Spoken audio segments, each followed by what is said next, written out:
មកឥឡូវអ្នកទាំងអស់គ្នាយើងបន្តភាគ2ណាដែលមានចំណងជើងថាតាមស្នេហ៍បងតតែបានមកកុំឲ្យខាត់ពេលយូរឥឡូវហ្នឹងគឺយើងមកចូលសាច់រឿងរបស់យើងហ្មងទៅពីនៅចុងភាគ1ហ្នឹងយើងក៏បានដឹងថាជីមីនគឺល្អទៅកាន់បុរសម្នាក់ដែលចូលមកក្នុងថ្នាក់របស់គេហ្នឹងឥឡូវហ្នឹងគឺគេកំពុងតែឈោមុខក្តារខៀននៅក្បែរអ្នកគ្រូហ្នឹងតែម្ដងពេលហ្នឹងជីមីនក៏រៀនភ្ញាក់ផ្អើលដែរមិននឹកស្មានថាមនុស្សប្រុសដែលគេរាក់ទាក់ពីព្រឹកមិញហ្នឹងគឺរៀននៅជាមួយនឹងថ្នាក់របស់គេពីនោះមកហ្នឹងអ្នកគ្រូហ្នឹងក៏បាននិយាយដែលគាត់និយាយទៅកាន់សាស្ត្រាចារ្យថាអញ្ចឹងអ្នកគ្រូនឹងណែនាំហើយ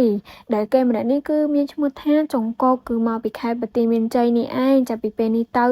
គេជាមិត្តរួមថ្នាក់របស់បងប្អូនគ្រប់គ្នាណាទាំងអស់ក៏បានឆ្លើយទៅកាន់អ្នកគ្រូព្រមគ្នាតែម្ដងលើកលែងតែមួយហើយអ្នកទាំងអស់គ្នាថាដឹងហើយថាមួយហ្នឹងគឺជាពីណាគេបន្ទាប់មកអ្នកគ្រូក៏បាននិយាយទៅកាន់ចុងកកដោយគាត់និយាយថាអញ្ចឹងបងចូលទៅកន្លែងអង្គុយបានគាត់គ្រាន់តែញញឹមទៅកាន់អ្នកគ្រូបន្ទាប់មកគេក៏ដើរទៅកន្លែងអង្គុយជាមួយនឹងទឹកមុខរៀបស្មើពីកំណើតហ្មងមុខរបស់គេនេះគឺអត់ចេះញញឹមប្រេះប្រាស់ទេហើយក៏អត់ចូលចិត្តនិយាយលេងច្រើនដែរនិយាយពីជីមីនវិញនិយាយពីថាតាមស្លក់គេរហូតស្លក់អត់ឈប់សោះហ្មងតាមមើលទឹកមុខហ្នឹងគឺកំពុងតែគុំគេហ្នឹងឯងមិនតែប៉ុណ្ណោះឯអ្នកទាំងអស់គ្នាជីមីនក៏លួចនិយាយតិចតិចដោយនិយាយហ្នឹងក៏មានគោលបំណងចង់ឲ្យចង្គប់បានលឺដែរដោយពាក្យសម្ដីរបស់គេហ្នឹងគឺបាននិយាយថាចា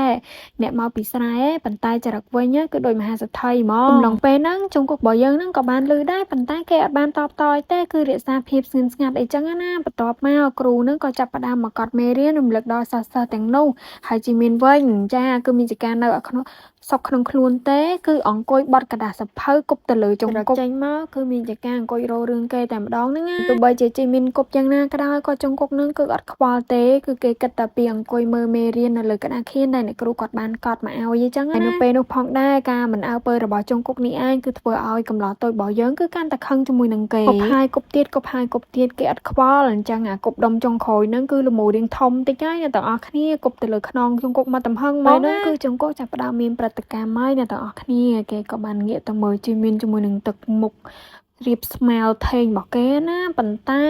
ជីមីនក៏មានចការខ្លាចទេដោយលើកចិញ្ចើមឲ្យសួរដូចគេថាចេះម៉េចខណៈពេលហ្នឹងដែរចុងគប់ពិតជាគ្រឹះជាមួយនឹងក្មេងម្នាក់ហ្នឹងខ្លាំងមែនទែនប៉ុន្តែគេជ្រើសរើសមិនមាត់រួចក៏បែរមុខទៅមួយក្តារខៀនវិញអញ្ចឹងណាតទៅពេលឃើញអញ្ចឹងជីមីនមានសុខចិត្តទេណាឃើញគេអត់ខ្វល់ជាមួយនឹងខ្លួនទៀតមានណាលូកជើងនឹងទៅធាក់តុកគេតែពេលនោះសំឡេងគឺបានលឺទៅដល់ទៅជាអ្នកគ្រូនឹងក៏បានងាកថាសំឡេងឯគេហើយជីមីនគឺជាអ្នកឆ្លើយដែលឆ្លើយទៅកាន់អ្នកគ្រូថាអត់មានអីទេអ្នកគ្រូតមកអ្នកគ្រូនឹងក៏ចាប់ផ្ដើមធ្វើមេរៀនឲ្យកូនសិស្សទៀតអីចឹងណាហើយចុងកុកនឹងគឺរក្សាភាពស្ងៀមស្ងាត់ដដែលហ្នឹងរហូតដល់តែម៉ោងសម្រាកពេលដែលម៉ោងសម្រាកហ្នឹងចុងកុកក៏បានចេញពីថ្នាក់ទៅអង្គុយដើមនៅក្រោមដើមឈើមួយដើម្បីញ៉ាំបាយម្នាក់ឯងស្ងៀមស្ងាត់អីចឹងណាគេជាមនុស្សម្នាក់ដែលមិនសូវខ្វល់ខ្វាយពីណាឡើយជាប្រភេទមនុស្សដែលចូលចិត្តនៅម្នាក់ឯងនៅកន្លែងដែលស្ងប់ស្ងាត់គ្មានអ្នកណារាប់ក៏អត់ទៅគេអត់ខ្វល់ទេជាមួយគ្នានោះដែរស្រាប់តែប្រទះឃើញជីមានយើងទៀតហើយគេហ្នឹងណាគឺកំពុងតែគៀកកមិត្តរបស់គេថាទៅរកទិញអីញ៉ាំស្រាប់តែពេលនោះគេនិយាយទៅកាន់មិត្តភក្តិថាអ្វីហែងទៅរកអីស៊ីមុនទៅអញមានការផ្លេចចំមានការអីចេះទៅរករឿងគេទៀតហ្មងភាគពីរបស់យើងក៏បានស្លេះត្រឹមនេះដូចគ្នាមិនដែរអ្នកទាំងអស់គ្នាសម្រាប់សាច់រឿងថ្មីរបស់ខ្ញុំបើសិនជាល្អស្ដាប់អីកុំភ្លេចជួយ comment នៅខាងក្រោមផងទៅបើសិនជាមានអ្នក support ច្រើនខ្ញុំនឹងចាញ់ភាគបន្តទៀត